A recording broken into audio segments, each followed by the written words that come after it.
Welcome to the Mommy Zen Podcast with Marianne, Clyde. Welcome to the Mommy Zen Podcast. Today the affirmation is, I'm completely calm in the face of parenting dilemmas. I had this great teleconference where parents submitted these awesome questions to be answered, and they asked such great questions that I have heard from parents time and again, so I thought I'd share my answers with you. The first one said, my biggest struggle today is how do I get my boys, 8 and 6, to listen to us the first time when asked to put something down or stop what they're doing. We've said it in a stern voice, a quiet voice, but it seems we still have to say it over and over, and it's really very embarrassing at times and completely frustrating when they totally disregard when asked to do something. This is a frustration no matter how old your kids are. I've experienced myself with kids who are preschool age, kids that are school age, as well as teens. And this is a great opportunity to employ Mommy Zen's 10 Essential Principles from my book, Peaceful Parenting, 10 Essential Principles. First of all, it's important that you know that you are the parent. It's your job to set and enforce the boundaries.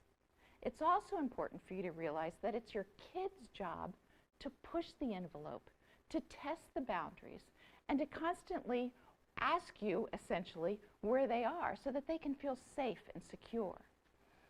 So since he's just doing his job and you're just doing your job, there's really no reason to get upset. So take a deep breath and detach. Don't take this personally.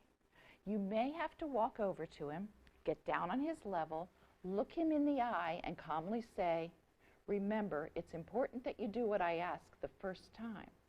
Time to come to dinner. A couple of things to keep in mind. Number one is people should always trump electronics in your home. Are you setting that example? Are you always on the computer or phone saying, I'll be there in a minute? Do you turn down the volume on the TV and answer a question, even if it's your favorite movie? Or do you get irritated and tell your kids to go away and leave you alone? Do you retire your cell phone at night when you're with the kids? Or can an incoming text actually take your attention away from them?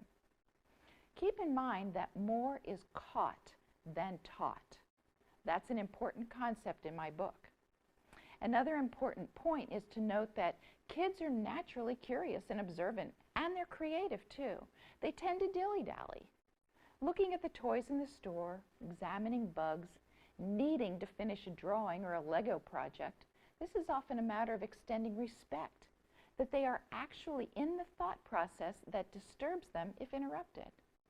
This can be addressed if you think ahead a bit, and sets the example for them to respect you in these same ways. Can you give them a warning that change is imminent? 5 more minutes and we need to get out of the pool. We're going to eat in 10 minutes, so find a place where you can stop reading your book. We need to leave in a few minutes, so find a good place to put the video on pause. I know you like to look at the toys and stuff in the store, but today we only have 15 minutes, so we have to run in and out. We could go back on Saturday and take our time if you help me get out quickly today by listening and staying focused. Generally, kids are not trying to make you angry. They're just interested in so many different things that you need to help them transition from one activity to the other. And a little forethought helps that. And a little respect. Remember, you're modeling for them the healthy way to interact. So, when you yell, that's what you're teaching them to do. If you employ eye contact and respect and refrain from taking everything personally, they'll follow suit. And remember, consequences should not be random. They should be apropos to the offense. If they don't come when it's time to leave, you no longer have time to stop and do the extra thing that they wanted to do.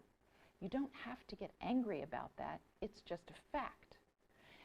They can pitch a fit, but that's how they're going to learn to hurry the next time. If they don't get out of the pool on time, you just can't go back the next day. Sometimes kids just want engagement from you. It's the only time they get your undivided attention when you're locked in a power struggle. If that's the case, give them nothing to engage with. Don't get caught up in a power struggle. And this is probably the most important point. Reward them with praise when they do respond immediately. Wow, I really appreciate when you're coming when I called you. You're really growing up. Thanks. This kind of reaction works better in the long run than nagging, pleading, punishing. Your kids really do want to please you, so acknowledge that when they do. Acknowledge when they do something right.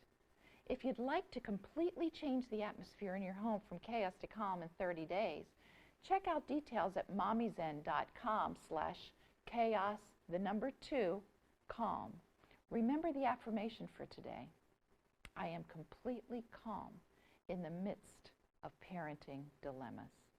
This is Marianne Clyde. See you next time. Thanks for listening to the Mommy Zen podcast. For nuggets of encouragement and strength throughout your day, follow Marianne on Twitter at mommy_zen and Facebook at facebook.com/mommyjustbreathe. Also, you can join our mailing list, leave comments, or ask questions by visiting mommy-zen.com.